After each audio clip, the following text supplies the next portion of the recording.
todos los españoles son envidiosos, menos yo que soy envidiado. Que no le faltaba razón, desde luego, y todas estas persecuciones son reales. Pero bien, en fin, todo el mundo habla de la envidia española, pero nadie se considera envidioso. Me gustaría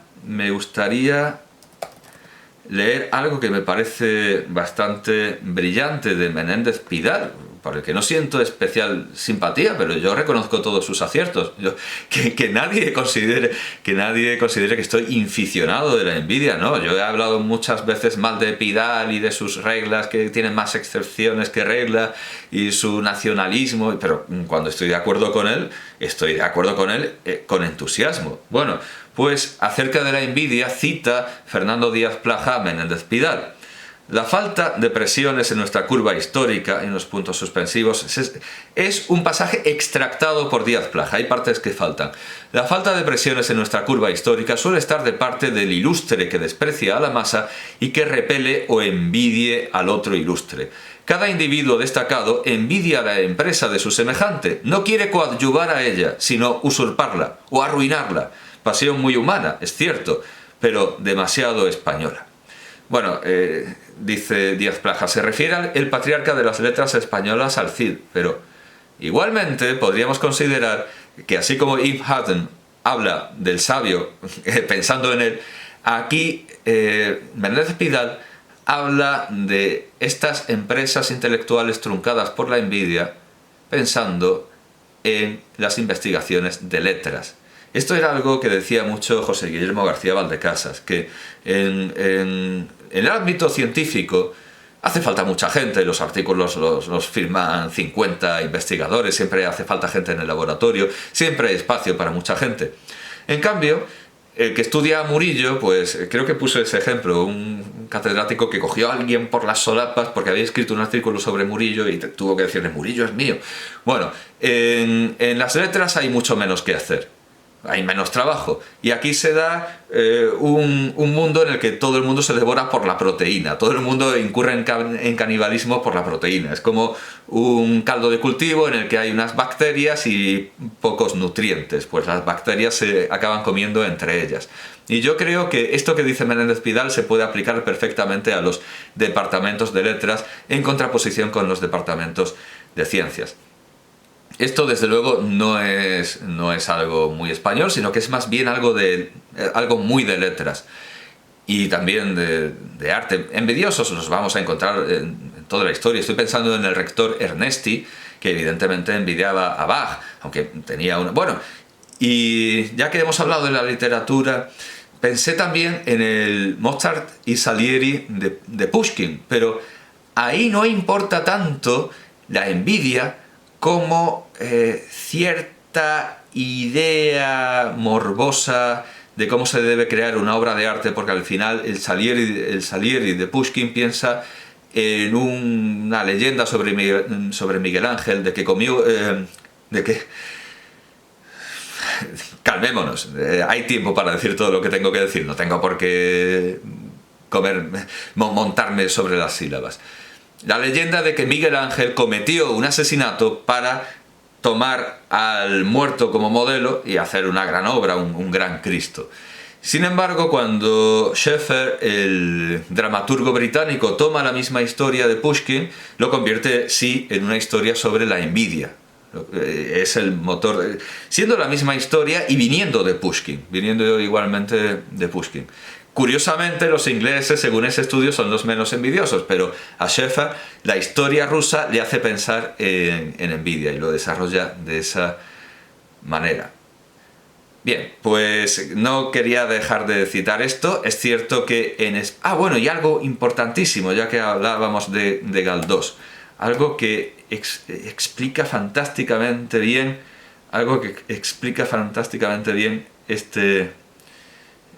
hay un pasaje que es una cita, pero ahora no veo de quién. Bueno, lo voy a leer todo. Viene entrecomillado. Bueno, supongo que vendrá la cita al final. Viene entre comillas. Es un pasaje sensacional. Aquel tiempo en que las glorias españolas se daban por parejas, Calvo y Vico, actores... No será, un segundo, no será de... Bueno, lo voy a buscar directamente en el Corde porque no tengo muy claro. Se daban por parejas, busco. Ah, no hay... Bueno, entonces tendré que... Vamos a ver. Calvo y Vico, Cánovas y Sagasta. Y si no, pues esperaré a leer... bueno, es... No, puede ser perfectamente... Es que estoy viendo una edición digital.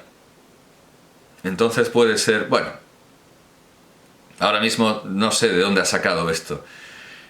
Y he perdido... Y acabo de perder... Ah, aquí está. Bien.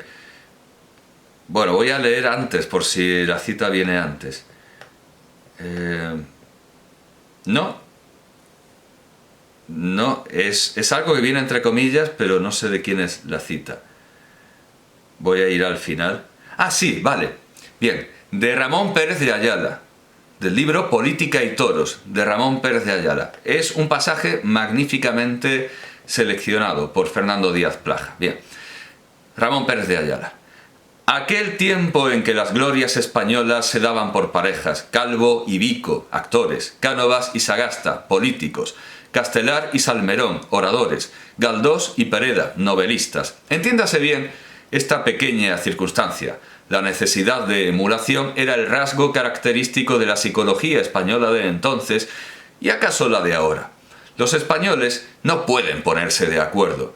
La mitad de los españoles se sienten como impelidos a opinar lo contrario de lo que opina la otra mitad y en ocasiones, hasta dentro de un mismo español, se produce esta escisión absoluta, seguida de radical contradicción entre las dos mitades. Los españoles de entonces no consideraban cada par de nombres citados a la manera de yunta de bueyes que trazan el mismo surco con el mismo arado. No, sino que la forma de enunciación binaria encerraba irreductible oposición, equivalente a lo primero y lo último, el alfa y el omega, el bien y el mal, lo blanco y lo negro, Ormuz y Arimán, Dios y el diablo. El lagartijista prefería y celebraba otro torero cualquiera antes que Frascuelo. El frascuelista aplaudía a toreros mediocres, pero jamás hallaba nada de particular en las faenas de lagartijo. Esto no es algo que pasara en el tiempo inmediato a Pérez de Ayala. Pasaba en el mismísimo Siglo de Oro, donde Góngora y Quevedo, donde Lope y sus enemigos hacían exactamente lo mismo. Lope se sentía satisfecho de estar cortejado por una corte de mediocres y no reconocía méritos, por ejemplo, a Calderón, bueno, muy a regañadientes, muy con la boca apretada. Es cierto que ahí no había envidia, sino ofensa, porque había entrado en el convento donde estaba su hija. Pero bueno, en otros casos sí que podía haber envidia del Fénix de los Ingenios, y prefería deshacerse en elogios de cualquier mequetrefe de su caterva, de su séquito de aduladores, que de alguien que tuviera muchos más méritos, pero no se arrodillara ante él o no le reconociera como príncipe de los ingenios españoles. Es algo que ha pasado siempre. En España, desde luego, en otras naciones seguramente también, pero lo hemos constatado en España. Aquí no se emprenden caminos comunes, sino que si alguien destaca y otro también destaca, intenta distanciarse por completo. Y aquí, por supuesto, en el mundo de las letras y en el mundo de las artes, no hay empresas comunes. Y no se avanza, no se ara el mismo campo, no se ara con el mismo arado. Pero esto yo diría que es herencia cristiana, porque esto es lo que ha pasado con los teólogos desde el concilio de Nicea.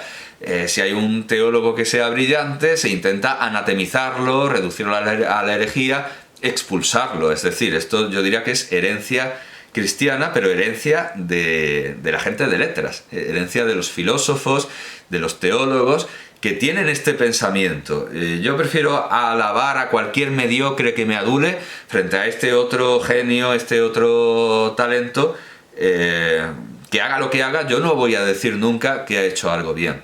Y esto lo hemos visto en la antigüedad, podemos remontarlo hasta hasta Prisciliano.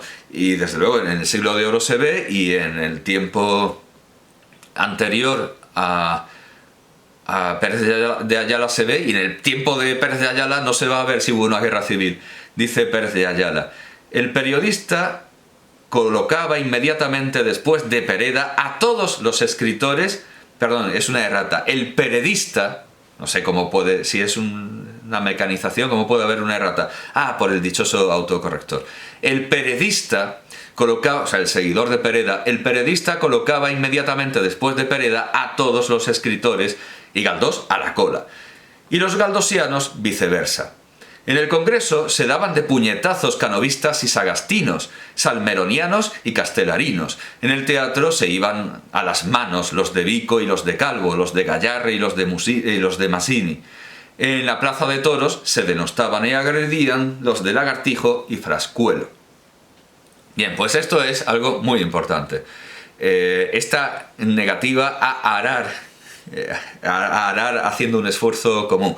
Pero como digo, se ve ante todo en el mundo de las humanidades, de las letras, donde es más fácil decir, no, esta es mi manera particular patentada de ver el mundo, en tanto que en las ciencias no es posible, porque el átomo es lo que es. Y cuando el microscopio determina que estás equivocado, no puedes aferrarte a esa. Y hay que arar juntos, al final hay que arar juntos. El caso es que la sociología, la filosofía, la política la hace en su mayoría gente de letras o gente de ciencias como yo, que sé, Negrín, pero metida a filosofar y a politiquear. Visto esto, creo que podemos, visto a Pérez de Ayala, visto a Galdós, creo que podemos hablar de quien es, creo yo, el mayor informante, el mayor expositor de ese mito, de esa realidad, veremos, de la envidia hispánica, que es Unamuno, que en el diario Ahora, el 18 de abril de 1934, escribió este artículo más de la envidia hispánica. Lo voy a leer porque es breve. La Biblioteca Catalana de Autors Independents acaba de publicar una obra de mi buen amigo Juan Elsterric titulada Fénix o l'Esperit de la Renaixença. En otras veces cuento con volver a ella, pues ofrece ancho margen a comentarios. Por ahora me voy a limitar a transcribir aquí, traducido del catalán, un pasaje en el que, por cierto, se me alude, y que dice así: dos hombres bien diferentemente representativos, Cambó y Unamuno, han coincidido en reconocer la envidia como la gran enfermedad psicológica de los de los hispánicos. En esto todos los peninsulares son idénticos. La unidad hispánica se comprueba sobre todo en los aspectos negativos, en los defectos. Quien quiera que haya resaltado en la cosa más modesta habrá recibido los pinchazos de la envidia. Existe, pues, la envidia entre nosotros y existe en cantidades enormes. La hemos padecido y de ello nos quejamos, pero hemos de reconocer que no podemos extirparla. Es un rasgo hondo del carácter hispánico. También le tenían los griegos, y bien agudizado, y los pedagogos antiguos no pensaron en extirparlo. Sabían que un carácter no es bueno ni malo, que es fuerte o débil, y que la maldad o la bondad dependen no tanto del carácter como de su utilización. ¿Y si de la envidia nativa inextirpable hiciésemos por la educación el principio del querer ambicioso? Bueno, eso que se atribuye a los ingleses. Y que quizá por eso esos estudios alemanes dicen que los ingleses no son envidiosos, porque son ambiciosos, comercialmente ambiciosos. Aunque quede claro que toda esta caracteriología nunca puede ser científica, no se puede tomar en serio del todo nunca. Es literatura costumbrista o filosofía menor, filosofía mundana, que nadie se toma esto demasiado en serio. Los ingleses son así, sí, ya. Sí, haces la anatomía del inglés y ahí ves la ambición. La envidia débil, dice Elsterric en traducción de Unamuno, traducción leísta, por cierto.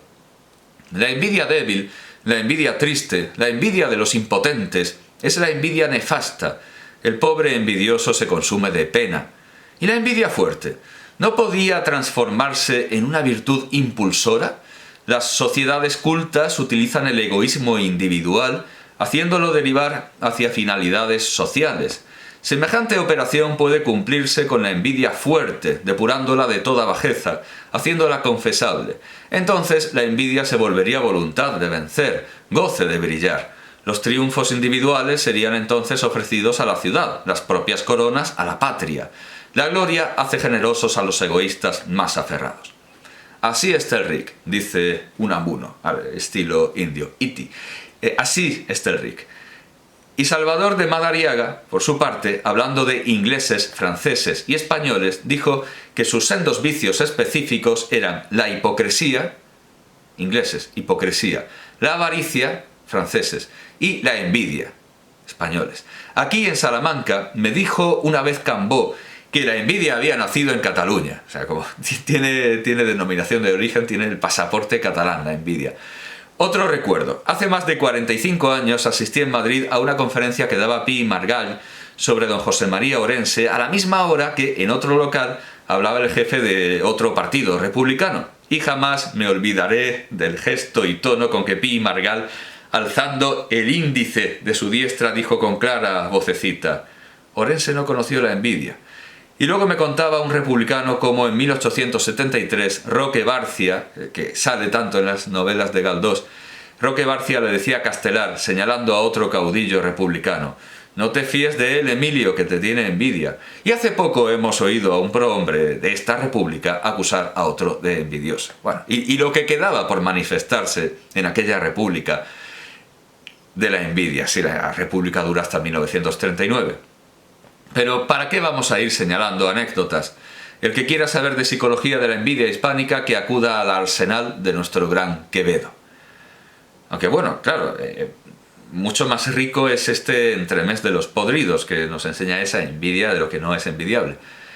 Y hay además de las envidias individuales, las colectivas, regiones que se envidian mutuamente, que no pueden verse. Que esto, no verse, es envidiarse. Y castas que...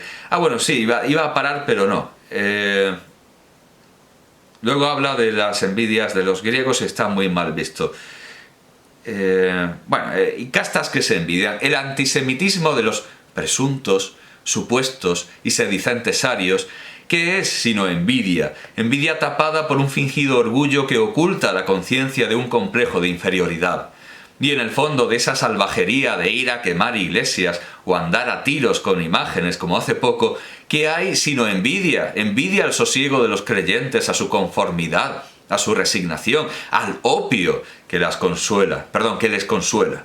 Sí, tiene razón Estelric. Los griegos eran envidiosos. Y eran envidiosos los dioses que se forjaron a su imagen y semejanza. Yo creo que la mitad de las metamorfosis de Ovidio son envidias y la otra mitad son lujurias. Basta leer a Heródoto para enterarse del zonos, de la envidia, de la celotipia con que los inmortales perseguían a los mortales.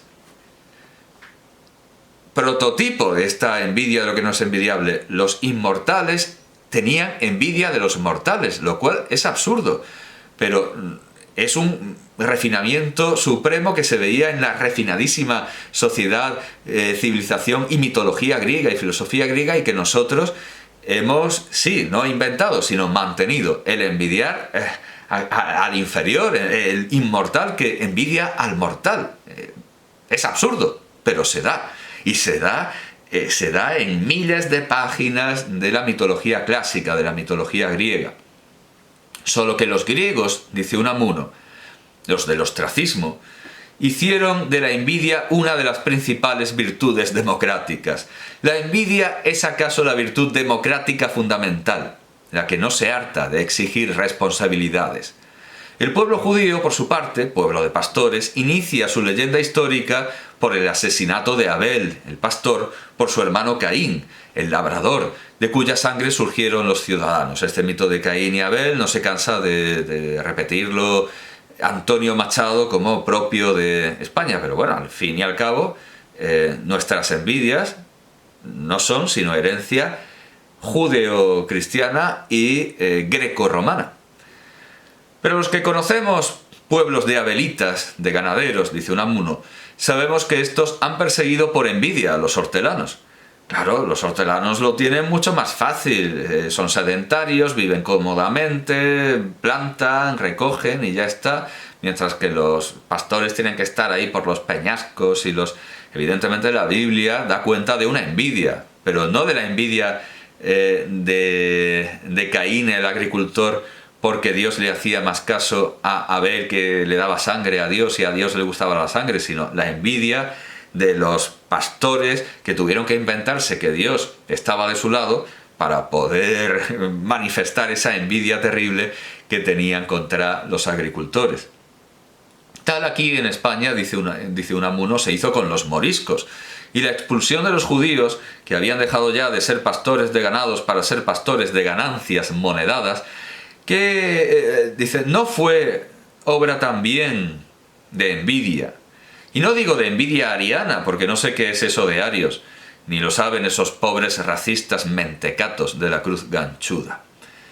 Sigue Estelrich, después de lo citado, tratando de cómo hay que proponer a nuestro pueblo. Él se refiere más propiamente al catalán, más sin excluir a los otros hispánicos. La envidia emulativa, la que nos obliga a empresas y ambiciones difíciles. A sentir las fiestas, esto es cita de Estelrich, a sentir las fiestas y las apoteosis, elogiar gloriosamente usando con amor el ditirambo y condenando la envidia, el pesimismo, el rencor y la reventada.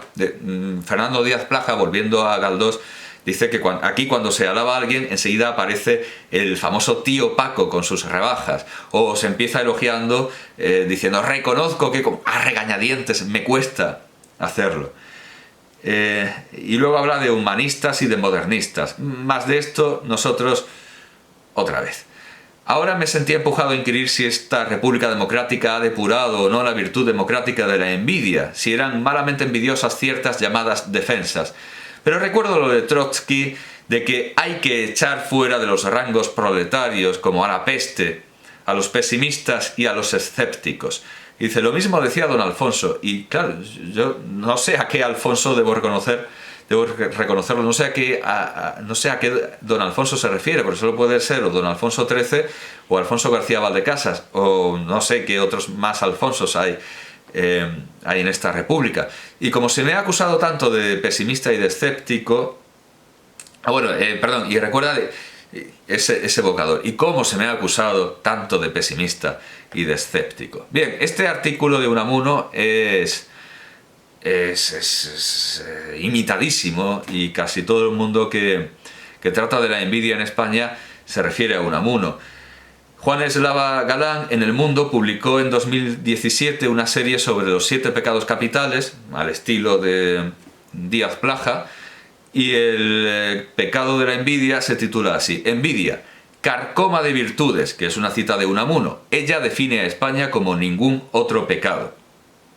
Y empieza con Borges, pero no cita la lotería de Babilonia. Dice, se supone que la envidia es el más grave pecado de los españoles. Sobre ello se han pronunciado notables ingenios. Y ahora cita a Borges.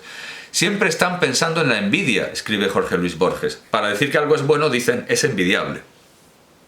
Luego, lo de carcoma de las virtudes no es de Unamuno, es de Cervantes. Cervantes, claro, pero Unamuno dice algo muy parecido según el modelo de Cervantes. Cervantes en el Quijote llama a la envidia raíz de infinitos males y carcoma de las virtudes. Unamuno le da carta de naturaleza, la hace española y la llama gangrena, no carcoma, sino gangrena. Para Unamuno la envidia es la íntima gangrena española. De Camilo José Cela toma esto. Él se salta muchos pasajes. En el español arde el fuego de la envidia, como el anglosajón se salta otra cosa, se quema en la hoguera de la hipocresía, y el francés se consume en la llama de la avaricia. Esto me llama la atención porque esto es lo que decía Madariaga, o Cela está citando a Madariaga, o Eslava Galán está citando de segunda mano, pero esto es de Madariaga, no puede darse como de Cela porque es de Madariaga. Luego cita una anécdota de Agustín de Foxá que aparece en el libro de Fernando Díaz Plaja, y bueno, básicamente unas anecdotillas más. Sí, vale, cuenta la historia de Isaac Peral, pero poco más que no estuviera en el libro de Fernando Díaz Plaja. Como fotografía, para hablar de la envidia, una imagen de Jane Mansfield, a la que todo el mundo en las fotografías parece envidiar su muy prominente busto, pero en realidad, bueno, preguntada a Sofía Loren por qué estaba pensando cuando miraba al escote de Jane Mansfield, decía, no, envidia no, vamos, estaba pensando, se le va a salir, eso se le va a salir. Bueno, y Mansfield desde luego no es envidiable en absoluto, porque acabó, dicen que decapitada en un accidente de tráfico, parece ser que en realidad lo que saltó fue la peluca. Esto aparece en la novela de Ballard, Crash, que da origen a la película de David Cronenberg. No es envidiable, desde luego, el destino de la pobre Jane Mansfield. Y, en fin, sería aquello de envidiar los males, envidiar los destinos trágicos. ¿Qué preferiría ser? O sea, ¿realmente preferiría ser Jane Mansfield y tener los pechos de Jane Mansfield pero acabar decapitada en un accidente de tráfico? Pues vaya envidia, sin sentido. Estaba exponiendo esto por orden cronológico, o eso pensaba, pero al final no lo he hecho. Un poco posterior al artículo de Slava Galán, hay otro de Amando de Miguel, donde viene a decir las mismas generalidades de Unamuno, todo lo que está en Díaz Plaja, pero en 2 años sucesivos tuvimos 2 artículos que se distanciaban, se desmarcaban un poco de lo que se llevaba diciendo desde siempre. He leído antes el de Slava Galán porque está en esa línea pura de Fernando Díaz Plaja, del Español y los pecados capitales. Es una serie sobre los pecados capitales.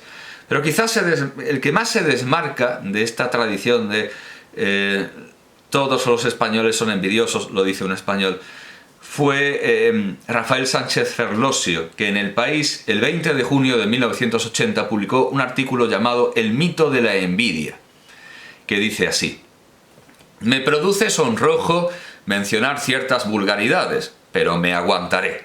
Ese tópico tan difundido y cargante de que la envidia es el vicio o pecado nacional no es solo barato, sino también completamente falso. Sin embargo, la gran cantidad de veces que, para castigo de mis pobres oídos, he tenido que oírlo, me da idea del elevado número de españoles que rechazará esta refutación tan taxativa. Su experiencia estará tan sincera y convencidamente llena de casos evidentes que tal vez atribuyan mi insólita opinión a ganas de incordiar. Pero yo no voy a indicar más que una cosa. El multitudinario coro de los que se dispondrían a rebatirme, asegurando que hay envidiosos sin fin, está exclusivamente compuesto de puros envidiados. No hay un solo envidioso ni por casualidad. Bueno, este argumento de Sánchez Ferlosio es muy bonito, pero es falaz. Si nosotros vamos a la Universidad Española, todo el mundo se quejará de lo mal que está la Universidad Española, y la culpa siempre será de los demás. Ni aquellos que más daño hacen a la Universidad Española dirán que está bien y negarán que hace falta una reforma, que todo el mundo, incluso los mayores culpables, dirán que la universidad está mal y que la culpa es de otros. Y retomando el libro de Díaz Plaja, a propósito, claro, de lo mal que está la universidad, de las reformas, sería útil si ese sonido es el sonido de un error de teclado. Bueno, las oposiciones, sí, eso es.